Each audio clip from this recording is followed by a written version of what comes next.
Olá, o meu nome é Carlos Barradas e hoje quero-te contar a história do maior ladrão que já alguma vez existiu no mundo. Esta história que eu te vou contar é sobre um homem que existiu nos Estados Unidos no início do século passado e este senhor vivia numa pequena cidade no norte dos Estados Unidos e era mineiro, trabalhava numa mina. Era um senhor sonhador que adorava pintar, mas tinha uma vida dura, trabalhava na mina e durante todo o dia, e como tu sabes, a mina é um ambiente duro, áspero, úmido, é um trabalho pesado, no escuro. E então o senhor, nesse tempo em que ele estava na mina, ele tinha em mente, imaginava, e depois quando acabava o trabalho chegava à casa à noite, ia para a sua cave e ia pintar. E então era o hobby dele, ele adorava pintar. O senhor durante muitos anos trabalhou e um dia começou a ter problemas de saúde e com o tempo cada vez mais problemas e então chegou uma altura que ele teve que parar. Não era que ele fosse muito velho, mas já não tinha saúde para continuar. O senhor, ao longo dos anos que trabalhou, ele era uma pessoa que vivia sozinho, ele foi acumulando algum pé de meia, não muito.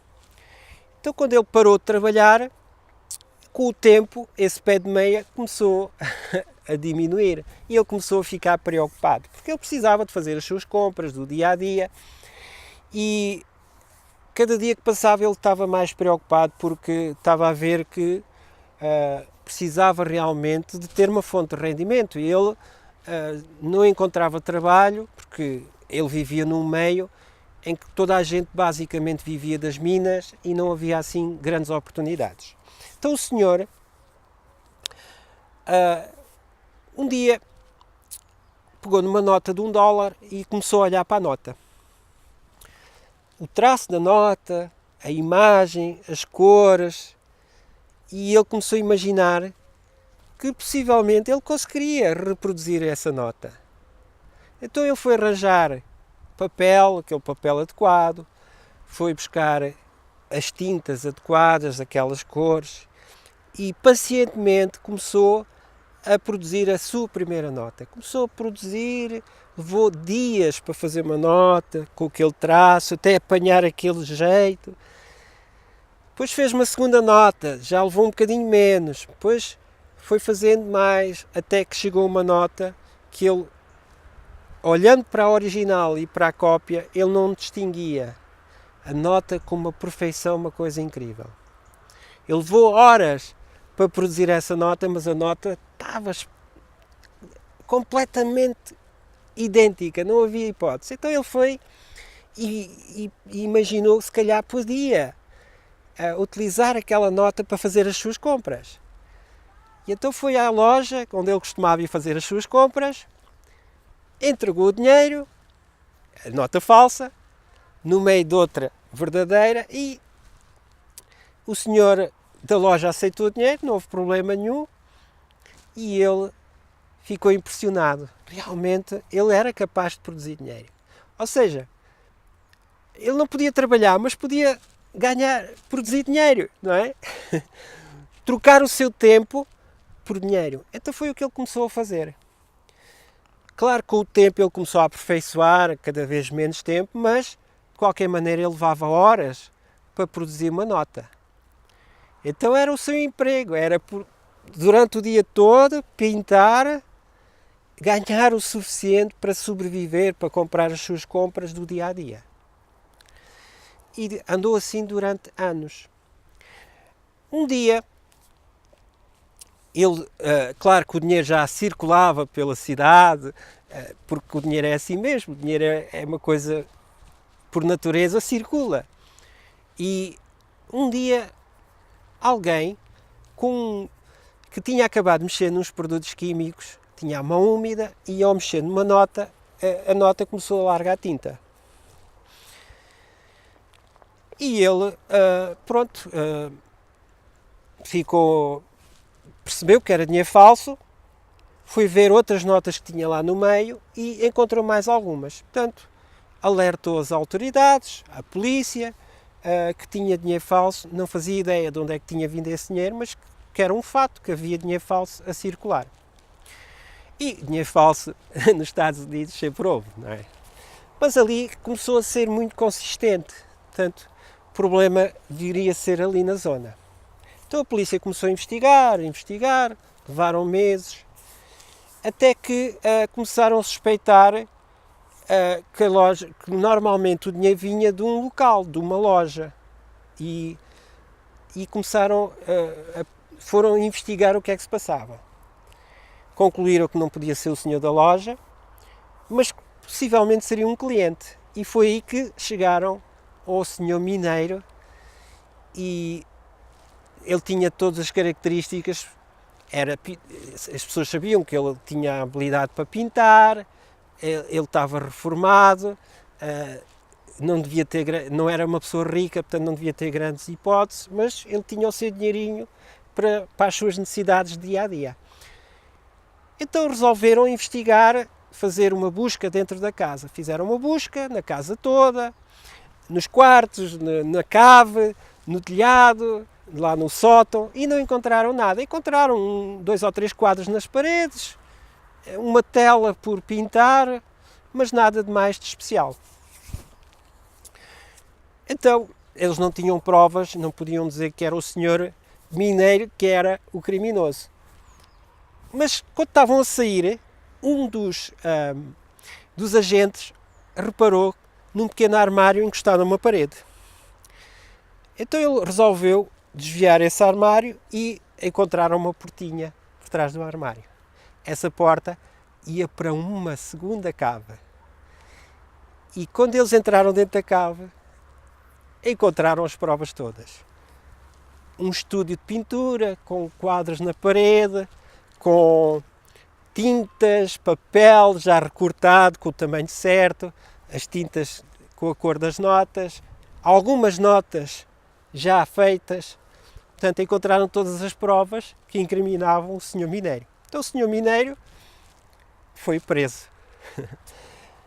Então, como ele já tinha uma debilidade na sua saúde, ele não teve muito tempo preso porque acabou por morrer na cadeia.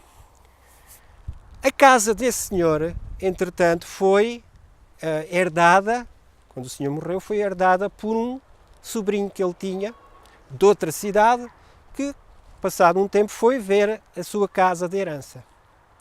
E quando chegou lá, viu a casa, viu tudo, e reparou também naquela portinha, foi lá dentro, e essa cave era uma segunda cave, porque a casa tinha a cave, aquelas caves que normalmente as casas americanas têm, que é onde guardam lá a caldeira para aquecer a água, arrumos, tem lá, prontos, várias coisas. E ele tinha uma segunda cave, que é aquelas caves que quando há temporais ou isso, eles refugiam-se nessa cave. Só que a cave estava simulada e não era...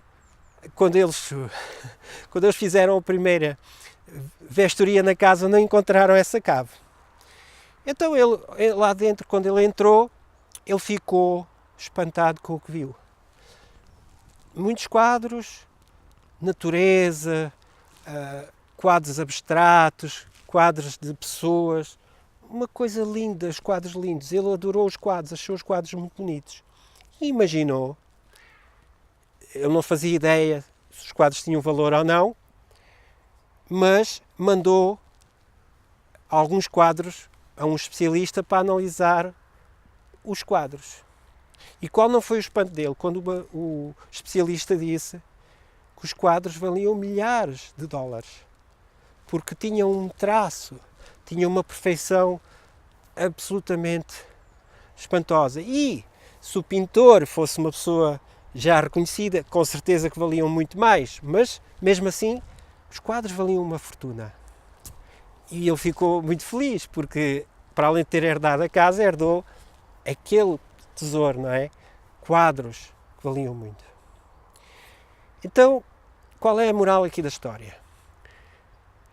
O senhor, com um talento incrível, com uma habilidade para pintar, em vez de utilizar esse talento para fazer aquilo que ele mais adorava, que ele sonhava, que era fazer quadros, embora ele os fizesse, mas ocupou a maior parte do seu tempo, durante anos, dia a dia, a produzir as suas notinhas para conseguir sobreviver, comprar as suas mercadorias, comprar as suas coisas na loja para sobreviver.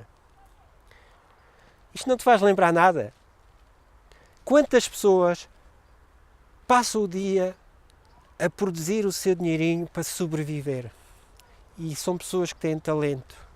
Quantas pessoas não têm tanto talento? Todos nós temos talentos. Só que não sabemos. Muitas vezes não sabemos o valor que nós temos. E porquê? Porque acreditamos muitas vezes na sociedade, acreditamos na nossa família, ou mesmo do nosso marido ou da nossa esposa, que não valorizam o nosso valor, não nos dão o nosso valor, não nos valorizam.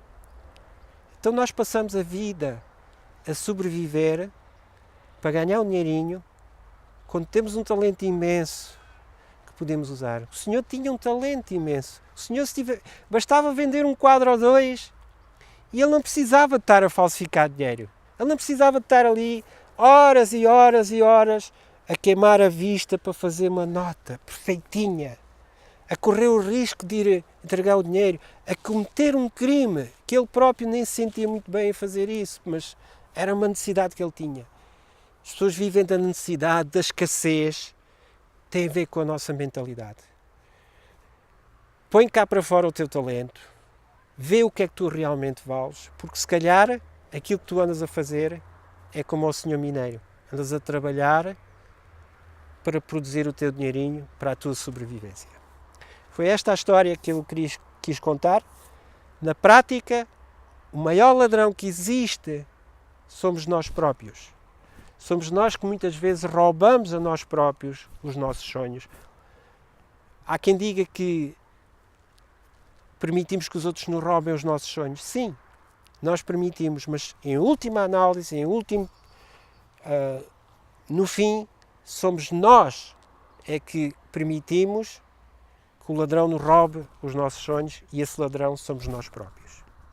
Foi Carlos Barradas, espero encontrar-te por aqui ou, quem sabe, no próximo vídeo.